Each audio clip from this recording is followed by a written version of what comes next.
Hey everyone, you're listening to the Alex Files. I'm Alex. And I'm also Alex.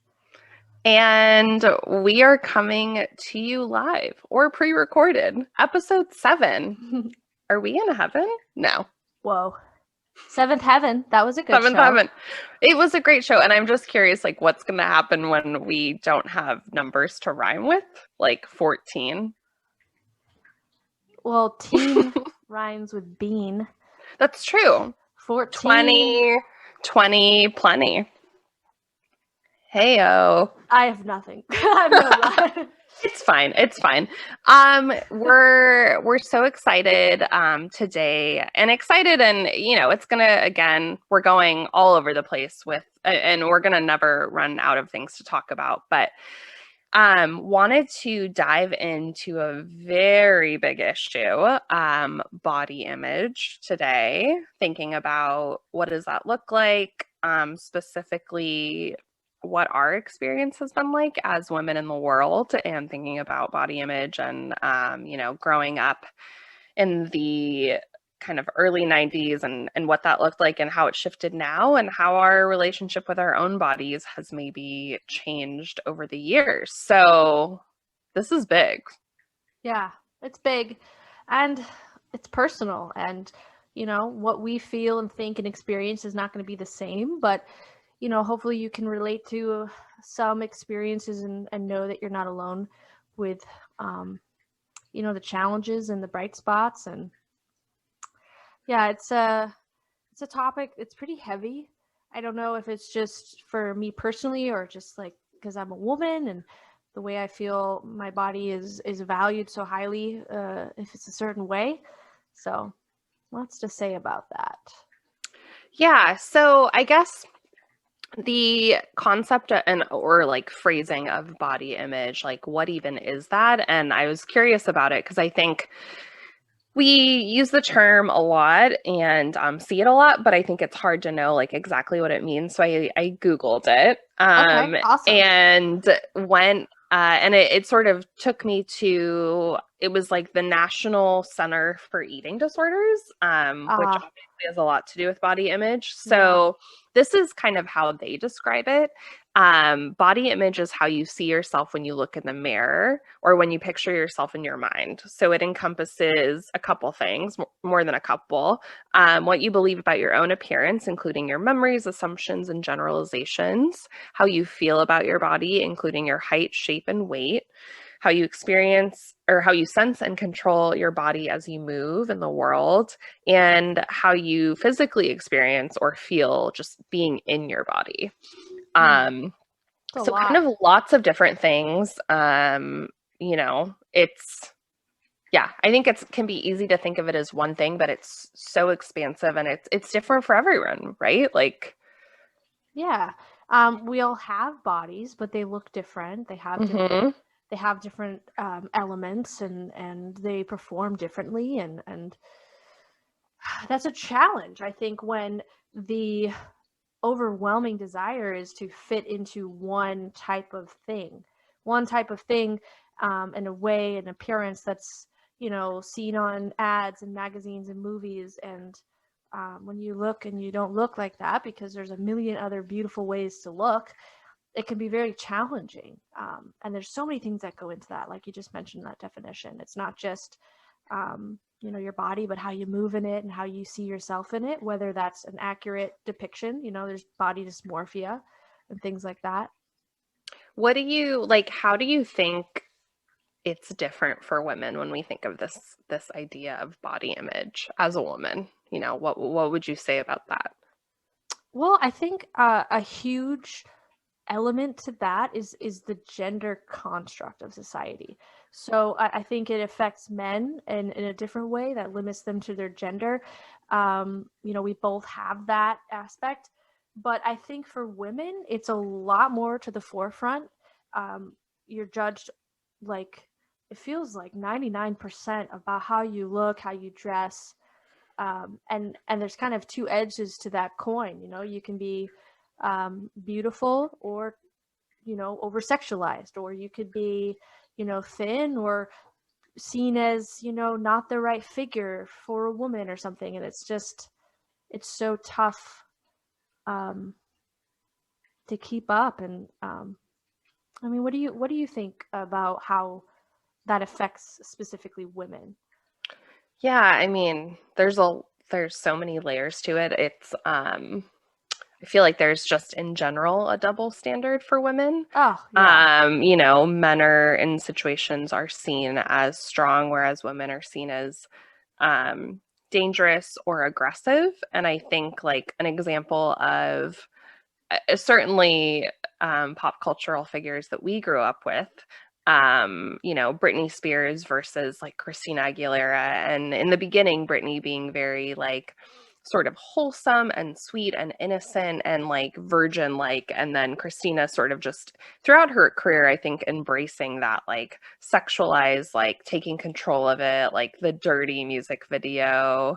I know that like, they each had their own kind of evolutions, but I think it was such different kind of camps and like stances that they took in terms of their sort of way that they portrayed themselves. Yeah. And the focus is so much more on the woman's body, like anywhere in any industry, from Hollywood to politics, and Mhm. even what's on that body. You know, when they talk about women in politics, they talk about what they're wearing. You would never hear them talk about a man's choice of suit or shirt, and it's prevalent everywhere. And in Hollywood, of course, with the Me Too, women were literally used in their bodies by these men and trying to perpetuate this image and plastic surgery. And, you know, it's been so tough. It's just, I feel like every decade, and this is true, every decade, the standard of beauty for women, at least within the United States, has changed every decade. Mhm. You go Mhm. from wanting, very top heavy to thin waist to very slim hips to curvy to very thin to strong to more soft, literally every 10 years. Yeah. Now, in my age at 33, it's like I've been able to see in my lifetime how that has changed. And when I'm not in there, and when maybe some of my body fits in it, and then I'm out again, and It's it's exhausting. not it's nonsense. It's absolute horseshit. Who makes this up?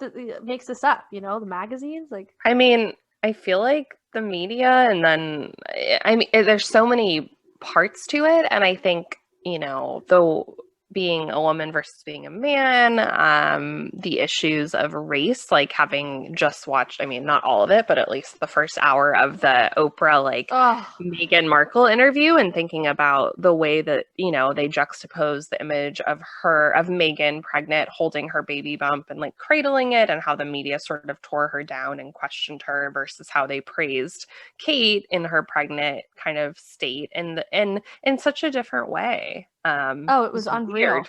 It was Yeah. unreal. um yeah, and that's another struggle and a layer to it that makes it even more difficult. Just, you take away the impossible standard, and you look and you say, well, wait, my skin doesn't match what you think is right or good. And it's like, it's detrimental and incorrect. It's incorrect. Totally. There's so many beautiful shades. That's what makes us beautiful. And like dogs, there's so many different breeds of dogs, and they're all so wonderful and beautiful in their own way. Yeah, everyone's got their own thing, and that's what makes the world an interesting, vibrant place, I think. And now we're going to start getting into the more personal territory, but when you think about kind of your own experience growing up, what influenced your own relationship with your body? Whether it was those close to you, like outside kind of pressures, like, or what informed the relationship that you had with your body? Um, I think a really big part of that was influence from what I saw around me is it's desirable by the media. And as growing up, it was more just like TV shows and actresses and models and magazines and things like that, and that awareness of a certain style and aesthetic that you just see over and over and over again. Um, I also was infected by, it's something like on my body, which is like my hair. And when Mm-hmm. I was 5, my mom dyed my hair bright red. Hmm. And I didn't ask for that. I didn't know. You know, it started off with nutmeg, which is a natural spice to kind of make it more red. And then, you Hmm. know, 2 years later, I've got like just Ariel red flaming hair, like bottled, dyed from like CVS. But it's like, I think as a kid, I didn't understand how different that made me look. I stuck out a lot. And, you know, as an adult, I look back and I think I felt kind of treated like a doll, and also kind of had this sense of like, well, wasn't I good enough just the way I was?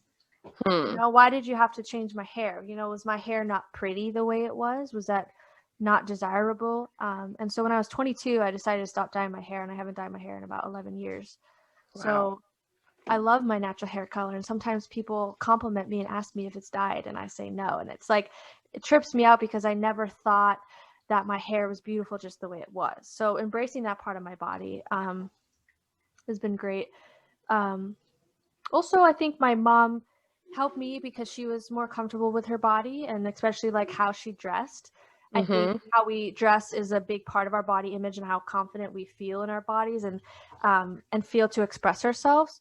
And she always taught me to live out loud and to wear whatever I want.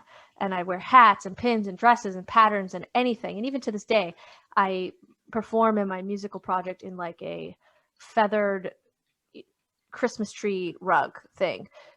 So that helps me empower me, but I think clothes can also make me feel bad too, which is something we can get into later.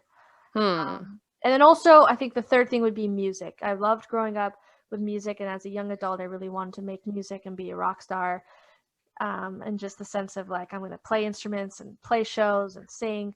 But I didn't look like the women in rock. I had, you know, bigger chest, and I was more curvy. And in the 90s, early 2000s, there was this really kind of waif uh, style that was in. And I looked at my Hmm. body and I thought because of my body was this way, I was more of a Katy Perry than a PJ Harvey. And I couldn't be Hmm. taken seriously as a musician because these boobs, you know, over sexualized me, which is something I also continue to struggle with. So kind of outside elements, you know, watching my mom having my hair dyed. Thankfully, I didn't have a lot of negative comments. Had to stepmom tell me some pants weren't flattering and this and that, but you know, haters are gonna hate. There's always going to be haters. What about you? Did you like have like a supportive example of like loving your body, and like was it your family? Yeah. So growing up, I mean, my mom passed away when I was almost 7, but kind of my memories of her are a little fuzzy. But growing up with my stepmom, who I think of as my mom, and looking back to kind of photos and hearing stories about my birth mom, I feel like I was so supportive, and just there were so many like strong women in my life growing up, like my mom, and she was so encouraging of us to just kind of wear whatever we wanted, and I think for my younger brother and sister and I, but especially like for my sister and I, to like wear whatever we wanted, and to be okay with like being goofy and funny and just being creative. Um, Yeah. I think too, like, my 3 aunts, like my dad's younger sisters, were and still are like professional like dancers, like did like ballet and like all these different types of dance. So growing up, I did ballet and like flamenco, and I feel like ballet taught me to be very um not stern, but like just more like work on my like posture and like keep it together. But then the flamenco side was very like, you know, having like an attitude and being confident. And growing up, you know, I just remember, especially my dad saying like, just like walk tall and be confident and like sort of like own it, which I so appreciated because I think all of the like media, like all the pop culture and all our favorite pop stars, that was its own, I think like this like standard of beauty. But I don't know, I think, you know, junior high was really the hardest because yeah, and having friends, like my True Blue friends through the years never felt like any weird stuff from them, like always so supportive. We were all figuring it out. But friends in 4th through like 6th grade who were like the popular girls, they were all so, I don't know, just like perfect and together and had super straight hair. And a lot of the times people, you know, would like, maybe not them, but like just in life, people would be like, well, what are you? Like, your last name's Morales. Like, you don't look Mexican, or like, and I don't really speak Spanish. So I think it's just, those are other issues of identity, but like people thinking like, oh, are you Greek? Like, are you Jewish? Like just guessing, and which is like what comes with the territory of, I guess, having like different backgrounds at play. But I think we can get into this in the next set of questions, but the issue of hair certainly I might was jump a thing. too early. No, I think that's good. I mean, but you know, in terms of family, I felt nothing but like love and support, and just, I don't know, cool to have so many like inspiring female role models in my life, and I'm super grateful for that. Well, like luckily never had a moment where someone, you know, close to me like tore me down or said like, oh my God, like, you know, just kept on saying like, you're so, you know, no one was ever like, oh my God, you're so like such a pretty like kid. Like, it's just like, oh, you're so strong, like you're That's creative. really effective. They tell you to actually validate your child with statements that are not about their appearance. That's really totally good. Yeah, because it shows the value of you outside of what you look like. And as an aside, like thinking about the awkward times in, I don't know, when I was 13, so whatever grade that is, like 7th grade, my mom threw me like a party when I got my period with all of her friends and my grandma, and I was like obviously very like like nervous for it, but it was super empowering, and that's amazing, and very like Berkeley of her, even though we were not in Berkeley, we were in San Diego. That is but so amazing. Like, take away the stigma. Like, let's this it is was not so something to be cool. ashamed of. This is a huge moment. Like, yeah, it was great. I'm so glad you brought that up, because I kind of want to brag about my first period. Okay, please.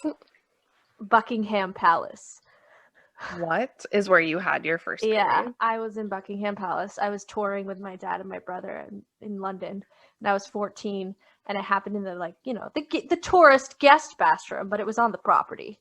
That's amazing. However, I was not prepared. I had no idea. We never are. You know, I had the American Girl doll book about like what's my the Karen keeping of you. But there was no conversations. I didn't even go to sex ed because of my medical phobia, so I didn't understand a lot that was coming down the pipeline for me. So that was weird. And then having that with like my dad and my brother across the country, and then I told my mom, and she told the cousins, and I got all embarrassed, and I think my it's just, I felt embarrassed about it. But I think there needs to be more parties to celebrate, because that takes away the embarrassment, and like it's a part of our body that's one of the most incredible things that creates all the people on the planet. So why are we embarrassed to go to tampons? I don't know. Yeah, they should. I'm not anymore. I mean, they should be free, but that's a different issue. Bro. I know. They should seriously be free. That's amazing that was your first period in Buckingham Palace. And it's like, I want to talk about that on the podcast? No, but the part of talking about it is the part that makes the shame diminish. And totally. And it's a part of your body. Yeah. And why should I feel like that's something we shouldn't talk about? Because society has hushed me. Yeah. I am woman. hear me roar. Hear me fucking roar. Arr! Yeah, just hissing like. So, in moments when maybe you weren't feeling so like roary internal lioness, um, kind of what ways in your life were you made to feel bad about your body and like by whom and what impact did that have on you in life? Which, it's a three-parter. Whoa. I think Hmm. it started with um, comments from the stepmom about not being flattering in my clothes or Hmm. something. It's just I was a tomboy, and Yeah. I didn't care. That affected me, and I grew up with my dad taking care of me mostly, so I didn't have this feminine identity about my body at all. And I got my hair cut at Supercuts, and just not doing the nails or getting you know the whole feminine experience of like loving, and I didn't know how to like pluck my eyebrows and stuff. I think but he helped me, and I think that taught me value of like you're great without all of that. You're beautiful just as is, and like like I don't know, but kids at school sucked. I was made fun of a Ugh. lot. Yeah. And I think now, because back then in elementary school I didn't know why, and in middle school I didn't know why, but now I look back and it's like maybe it was my red hair, and maybe I'm a little Hmm. weird or whatever. My parents were the first parents to get divorced. A lot of people knew about my mom's illness in later years, but it's like um, at school, I remember developing early and feeling, instead of like, oh wow, like this is awesome, I was completely ashamed and embarrassed, and I didn't Hmm. want people to notice. And I remember in high school, this asshole and he was just being mean, and he, instead of saying this in a good way, he was like, you've got big boobs. And it's just like, What? and then I don't know, I just spiraled into this sense of like cleavage is not good, it's too over sexualized, and then I became kind of uncomfortable with being sexy because of creepy men and experiences. And it's like I didn't want that attention. When I was on stage, I wanted to be taken seriously as a performer and a musician and a singer, or as an artist, or as a manager, or as a friend. And I never, I like to be fashionable and feel beautiful, but like when it gets, and then it sucks, right? It's So I would shitty. I would like not wear certain things on stage because I was afraid to be too sexual, too feminine, too whatever. And like I will never forget, I was like 22 when I first said fuck it, and I put on heels and I played the drums, and I like I was playing keyboard when I put the heels on, so I didn't play drums in heels. But just owning the femininity and owning my body and being like, you know what? If this outfit that I think looks good has a tank top, crop top thing, and my chest is more pronounced, like that's what I'm going to wear. Not because I want to be sexy, but just because I don't want to hide myself. If this is what I Hmm. think looks good for me. And I think Totally. had I been a different shape and size, people would look at me in the same outfit differently. Like you put on a crop top and cleavage is not hanging out. You're cute. You're this. Put that on, suddenly it's like, oh, she's a slut. She was asking for it or something like that. And it's such a back and forth that I've struggled with. Um, and I think that was just kind of me internalizing external examples of the beauty standard. Totally. That's So, amazing that you were rocking the heels on stage. I love that. and then like weird stuff like dresses and the blue eyebrow and like whatever I wanted to do. I've always, I abandoned that because I think a lot of the scene is like, you know, you're trying too hard, and trying to be cool without trying. But it's like I'm just doing me, and this is what I like. Yeah, there's always going to be obviously critics, especially if you're a woman. It's like endless. Yeah, and then I mean, I think Instagram has made me feel shitty, particularly a family called the Kardashians who have Oh literally God. warped their bodies into alien shape that I can never explain or articulate how they're shaped like that. And seeing Instagram models and influencers, I'm like, wow, my stomach is a stomach. I need to have an indent and abs and my legs can't touch. And it's like that has had a negative effect. So again, externalizing Oh my God. internalizing external things. Yeah, it's I mean, now there's in the year 2021, there's just like so much more that there was not when we were growing up, I It's like think. ass cheeks on everything. You click the wrong thing in your algorithm, and there's just like bikinis and thongs, and it's just like I I think there's a fine line between celebrating and empowering yourself and Mm, like an oversaturation of selling this image. totally.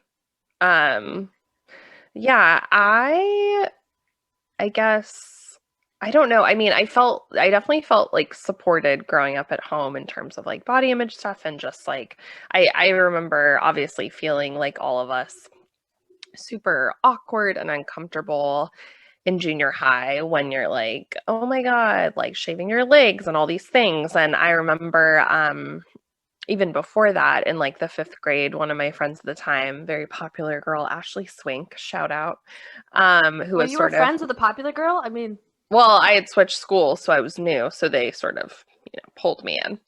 Um, but she was like the Paris Hilton of our school, and she asked me one day if I had started wearing a bra, and I was like, no. And she's like, well, when you do, like go to Victoria's Secret and get one of the bras with like the red feathers. Like guys love that. And I was just like, what? So what is many this, Mean questions, Girls? right? Yeah, it was bizarre. And I think, a few months later I started wearing like a sports bra or something. Like my mom, we went to like Mervyn's or something like that. But, I think I remember one statement someone made, I think in junior high. I don't know who said it, but they told me that I looked like Mia Thermopolis before her makeover, which was very rude. Oh my God. I know. And it was like, I don't know. I think like because my hair was a lot, like it was just really big and It's lots called different, volume. yeah, People pay for that stuff. right? Like different textures, like curly and straight and just kind of all over the place, like just like me. So I feel like it was in high school when I started like straightening my hair because I was like, I need to like fit in and look like But yeah, that everyone was the else. vibe early aughts.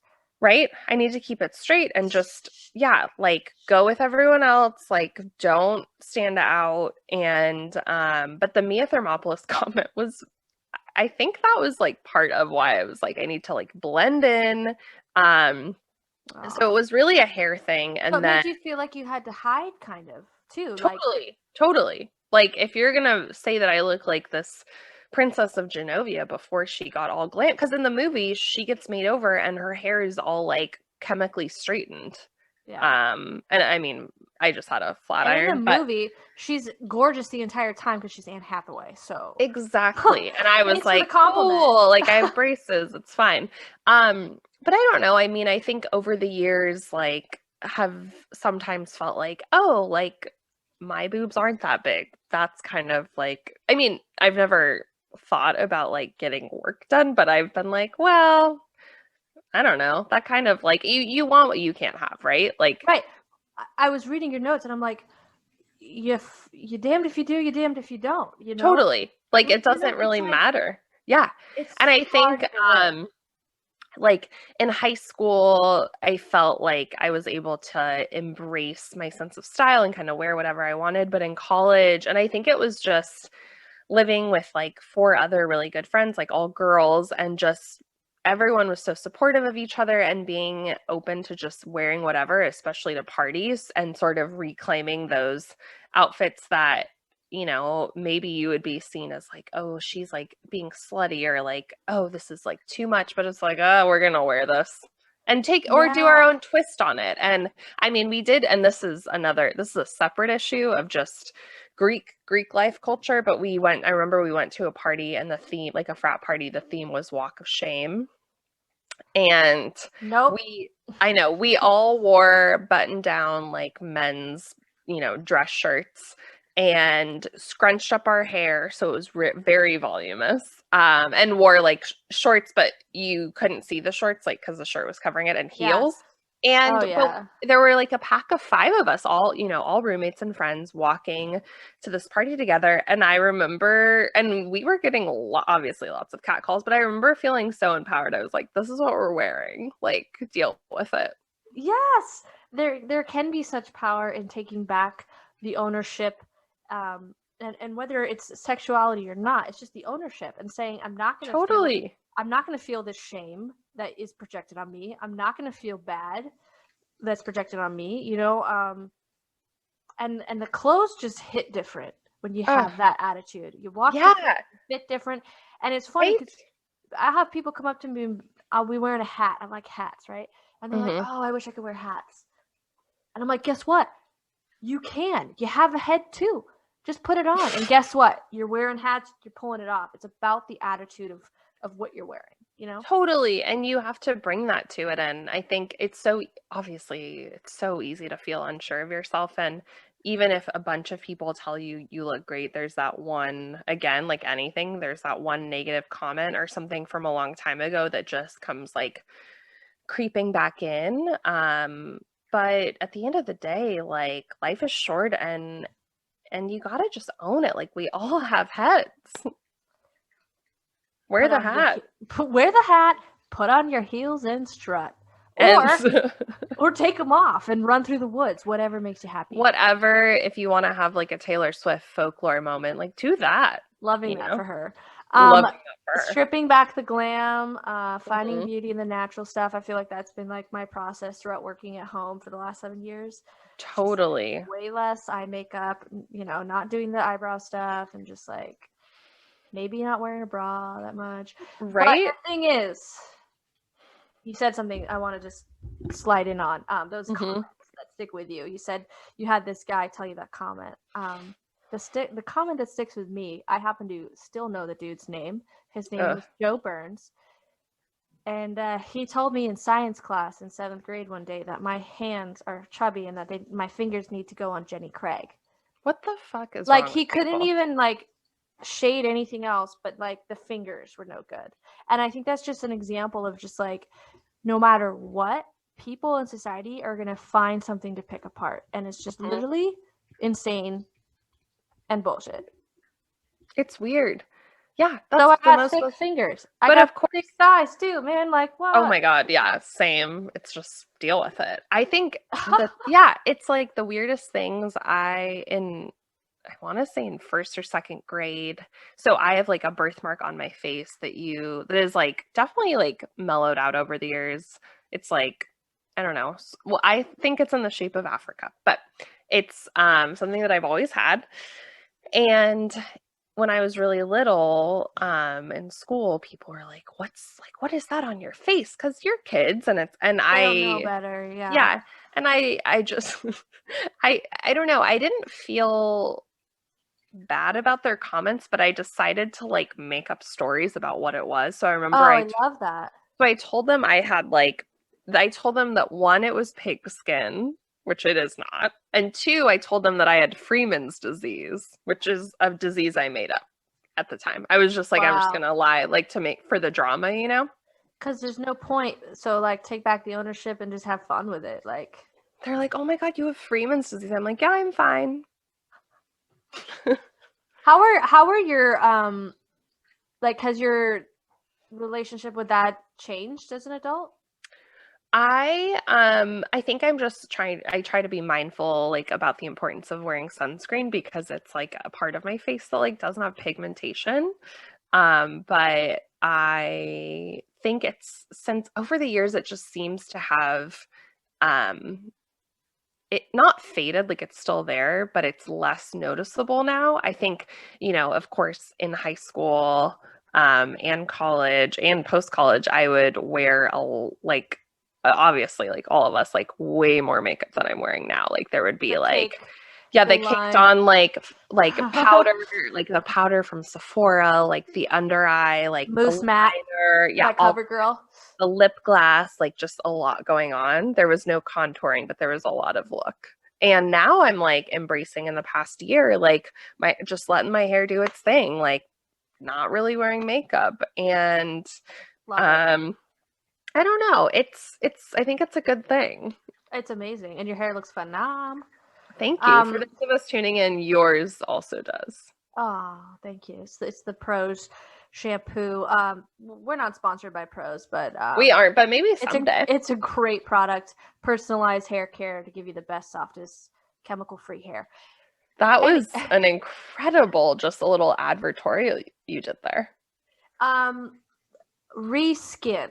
I have a relationship with my skin too. I have had acne, really bad acne for most of my life, and I still have it as an adult. I was at the dermatologist yesterday, and having something on your face that you feel isn't in the norm and someone's going to look at it, I mean, it's just one of the worst feelings in the world. I would stay inside. I'd be so self-conscious to like make eye contact with people. I even I had a staph infection on my face, and it's like it was bad and something I continue to struggle with. So when like, you know, I mean, the whole body image is just everything. It's like all your whole body. It's the height, it's the weight, it's the functionality, it's the Oh my color of God, your hair, yeah. the texture, the skin, whether your skin has pimples or not. It's like there's so much to feel bad about, but also let's flip that and say there's so much to love, Oh my right? God, so many things. I mean, and you're right. In the beginning of this, you said like, in terms of these perceptions of like what the ideal body image is for a woman, obviously changes all the time. But I think like, it's like big boobs, the Kardashian look, like a big butt, like it just changes. And I feel grateful that in this moment, big butts seem to be in. Amen, sister. Because like as someone with one, which, in its own way, obviously, like when you're out in the pre-pandemic world, you get a lot of like comments and that's fine. But like I feel so grateful for that now. Yeah, same. Like I remember growing up and having like this desire for like a thigh gap, and a lot of friends around me were just so skinny, and it's just like my thighs will always touch. And you know what goes up on top of that? Your dump truck. Dada. Yeah. Your dump truck. And it's like those two things need to live together. And it's like I appreciate that. And I remember my mom saying something too, because I'm like rounding up, I'm like 5'1.5", and that's like what Kim Kardashian is. And my mom told me once, oh, I'm so glad that like Kim is out there because her like body type is celebrated, and that's like, short and curvy like you. And I was like, well, first of all, I don't have those quite proportions. But yeah, it's nice to say, I kind of match the vibe and people are appreciating this. But I think, outside of that status quo, there'll be people in your life that appreciate you for you always, and that has to start with number one, and that's you loving you always, whether you're more thin than you used to be, or you have more weight than you used to, or you shape differently because of pregnancy or after pregnancy, or maybe you got sick and things look different. And it's kind of a ongoing process of loving and accepting yourself, right? Yeah, and like the years are going to keep going by, and here's hoping that we live till we're very, very old ladies and we're recording this podcast like, on a little porch somewhere in our walkers. But our little rascals. Oh my God, cute. Our looks are going to change, obviously. And while, there are resources to keep yourself looking like an Instagram influencer, that exists, and everyone has their own journey. But I think like at the end of the day, you gotta remember it's what's inside too. Yeah, and also what feels good and is physically good. Something that I've experienced in my 20s, moving into my 30s, that in my 20s, I was not healthy. I did not take care of myself. I didn't eat right. I, smoke and drank, and I was on anxiety medicine that didn't give me a big appetite, and at the same time made me sick to my stomach. So I was, underweight. And when I switched medicines and lifestyle and healed and recovered and started really valuing my body and not smoking and eating right and exercising regularly like I am today, that makes a huge difference of how you feel and perceive your body, because you care for it and you love it. And I always try to stay motivated by the desire to be healthy and strong, not by the desire to look a certain way, because maybe my body won't ever look like that because of the way I'm made. but like, look what my body can do. It can Oh do my God. it can do 25 push-ups. It can do a minute and a half plank. Like, it can do stuff. And It's amazing. and guess what? Like, I moved to California and I went to a party school that I didn't know existed. That was just a really great business school, I thought. Everyone on campus was tall, tan, and blonde. I am short, pale, and brunette. And like, people would call me out for just being too pale and too white. And it's like, even the beauty standard of the culture in San Diego, it's like, I will literally never be able to obtain that. And that's fine. And you know what? I don't want to. Whatever. Like, I'm no. good. I think I'm good the way I am. I think brunettes have some mystery to them, and yeah, we do. And also, as someone, don't bleach it.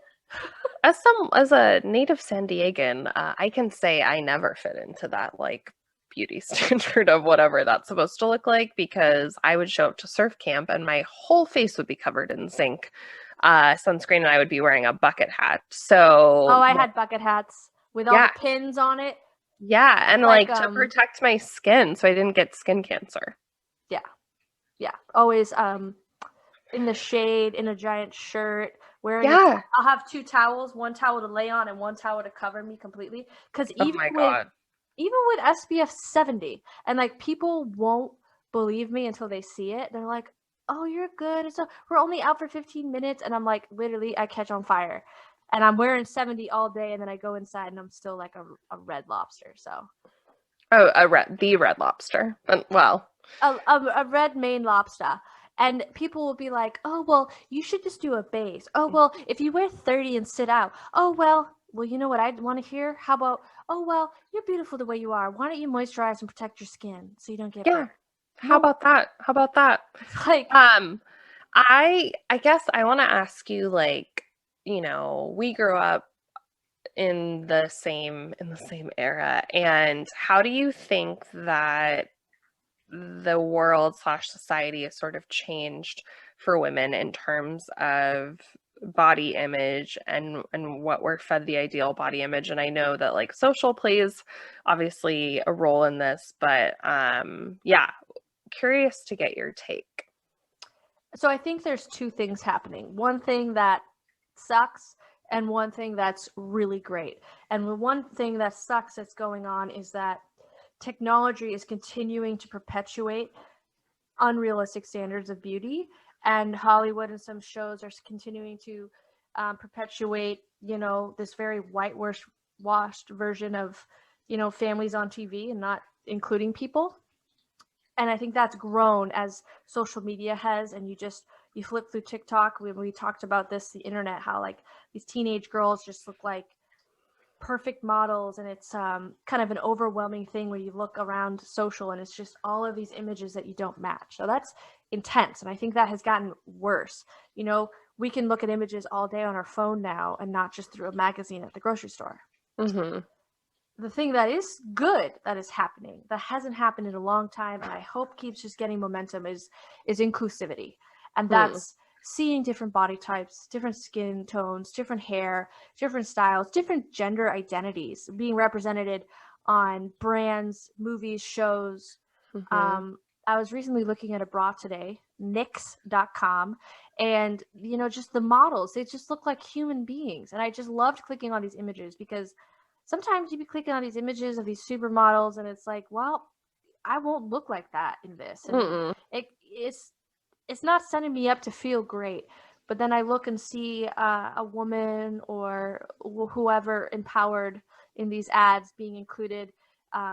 Maybe they're disabled. Maybe they have short hair. Maybe, just all these beautiful different versions of human beings wearing these products. And I think that's something that has changed and is awesome. Like, I think there's a supermodel who has Down syndrome. That's amazing. The inclusivity that we're starting to see in the fashion world still has a long ways to go, though.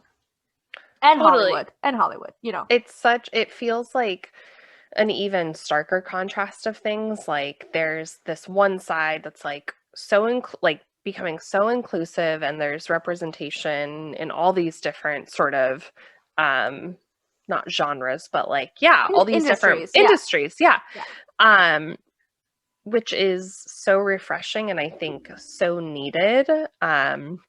But on the flip side, it's like we have, this Instagram sort of filter of what it is to be a woman, especially I don't know, I'm really grateful. Again, this goes back to our conversation last time around the internet that we grew up with versus now, but the standards for younger women, like who are in high school, I think too, like, I mean, I was rewatching the OC last night, and yeah, Uh-huh. they were beautiful and cute, but like the standard of like what it looks like to be a teen in high school, even now, like thinking about the characters on like Riverdale and like Oh their my gosh, their yeah. bodies and their like sex scenes, like it's a great show, but also like to a different level than even like the OC. It's just, I don't know, it's different, and I don't know, I think it's got to be really hard for those who are actually like real high schoolers now. Yeah. And realizing that these older people play these younger people. And like Mhm. for me, my big standard was like watching Gossip Girl. And literally every scene, every hair is in place, the most fashionable outfits, perfect lip gloss in every scene. And I love living in a fantasy world like that because it's fun to daydream. And at the same time, it's kind of perpetuating something that's not realistic and can be harmful. So looping back to reality TV escapes, I think it's great to see, um, people on makeover shows or wedding shows get, dolled up and just regular people who are still Totally. beautiful and gorgeous, but not overly produced and plastic surgery. And, how long are the Kardashians in the glam chair? Like 2 hours? Like, I mean, their journey is one of a kind, and yet, I don't know. I just like, I'm now, for some reason, I'm thinking of Diane Keaton and how she's like living her truth and just like in her 70s wearing turtlenecks, and that's her look. yeah, I love that. Owning what you like. Doing what makes you happy, wearing something for yourself and not necessarily for others. Not muting yourself for others, and not changing yourself because of what others you think others expect of you. And by others, I mean friends, family, influences, society. Yeah, and I think like you're as you age and go through these experiences of maybe having a kid, or maybe you get sick, or just menopause, all those things, like your relationship with your body changes, and you Oh, have yeah. these like seasons of your body and what um how you want to like be in it, and that's so great. And I think, I don't know if you, I guess my last question for you in thinking about this is like, if you could go back in time now to your younger self, wherever you choose to kind of pick, whether it's like young or like junior high or whatever, like what would you tell your younger self in relation to like this idea of body image? Alex Pratt, I want you to know that your beauty comes through you no matter what you look like, no matter what size you are, and no matter what color your hair is. And the most important thing that you need to remember about your body is that you need to take care of it, um, as best as you can, because it's very precious. Oh, Um, yeah, focus on being healthy. And also, I think I'd like to look back on myself and say, wear it. You don't look too slutty or too feminine or too tomboy or too anything. Just wear it. And yeah, I have a lot of confident moments and I'm pretty known for doing my own thing. But there are times when I have felt held back and hidden. And I just would have liked to see myself own that more, and focus on being healthy instead of worrying about how I'm going to be perceived by others. Still working on that. So much easier said than done. oh my Date, God. like I'll post a video and be like, oh my God, I should delete that. My family's going to think this. These people are going to think that. Well, no. You like it. You think it's funny. It's fine. It's not to anything. It's not to that. You're allowed to exist. You're allowed to have a stomach, arms, breasts. Hey, guess what? We're even allowed to have nipples, even though America says they're illegal. Oh my God. Like, so Inappropriate. It's inappropriate, and yet, like we're made to believe our bodies are inappropriate by law, but the men who have the same exact body part can wear it out, but because we have tissue underneath it, that like, what in the actual fuck? I think that messes with me too. Like the general society rule of just like, this is lethal, men can't handle it, or it's too this and that, and you can't. It's illegal. It's like, it's dangerous. Yes, you're dangerous. Like, I can't help myself. Like, I don't This know. is Like, what would men do? my body. Oh my God. Said, like, they would like start some sort of move on petition, or I don't know, storm the Capitol again, probably. There's a lot of thoughts I have about that we'll just keep tucked away. But we know that things would be different if men experienced the things that we experience with our bodies. Yeah, tampons would be free. And so would abortions. And I just think, it's easier said than done, but just, trying to embrace yourself. I think something you mentioned was really important. Just how it's changing. Your relationship with your body is changing. Your body is changing throughout life. And I think as we get older, we start to idealize a way we used to look.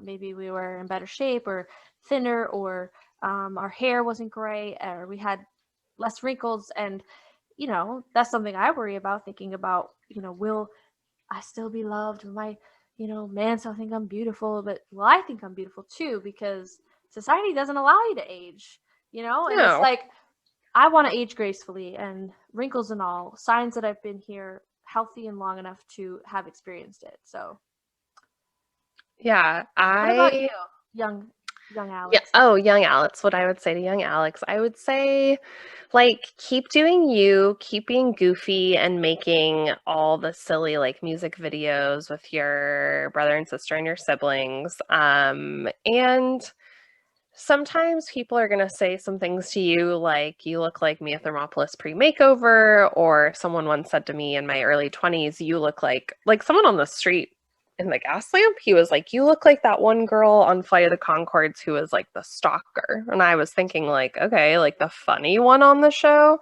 So just remember that, remember who you are. And I don't know, I would also just, I think I wouldn't change anything about my experience I had growing up in terms of things I did. But I think, again, like, just being open to taking more chances with, how you put yourself out there in the world. And it's so easy to say like, oh, go be like confident. It's so much easier said than done. But because, you're so self-conscious at that age, which is just part of it. But I feel like my relationship with my body and the fact that I've had like weird patches of like gray hair in my hair since I was in my early 20s, I'm just like, whatever, like, okay, rocking that look. It's called the Cruella de Vil. It is like, I am Cruella de Vil, like gonna do that, but like backwards. So yeah, I think just like knowing that it's an evolution and a revolution, baby. And and I think that this, this past year has been a really good moment to kind of reflect on how we want to be in our bodies and just kind of show up, even if it's in this digital way, and kind of back to basics, but like in a good way. Yeah, like what actually matters. What Totally actually matters? What are you wanting to put effort into and continue, and what do you want to leave behind?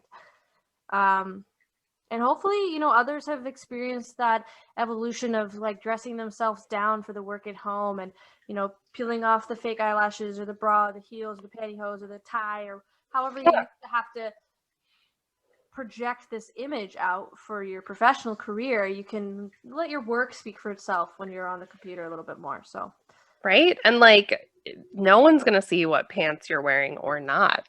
So yeah, like, am I wearing pants? Am I wearing pajamas? Like, y'all don't know. No one knows. No one knows. Or are you wearing like a mermaid tail? We don't know. Yeah, that thing doesn't come off though. It's just kind of mermaid life. Mermaid life. Well, thank you so much for sharing some things that I know were like hard and sometimes wicked personal or cringy to revisit, but like we've all had those moments. And I'm assuming it was a gentleman that told me I look like Mia Thermopolis pre-makeover, I say, look at me now, baby. She's been the queen the whole time. Right? Like the whole time. Yeah. Yeah. And thank you to our listeners. Yeah. And, one day at a time, keep, loving yourself and trying to be healthy. And, if we're going to approach the world with kindness, you got to start with yourself. Oh my gosh. And that doesn't include looking and pinching and criticizing. It means, okay, I allow those feelings, I acknowledge them, and then I'm going to look for the things I do love, and I'm going to take care of this body because this body has carried me through a lot, including a global pandemic. So we're pretty lucky to have that. Yeah. And in the words of Haley Steinfeld, or is that her name? I don't know. She said, I love me. And I won't sing the song right now, but remember, you gotta love yourself. Yeah, I love that quote. Let's cut it on that, Let's cut it on that. Thank you all for listening. We will see you next time for episode 8. In the cabinets. Signing off. We love you, and you gotta love you too. Yes. Much love. Bye. See you in the cabinets.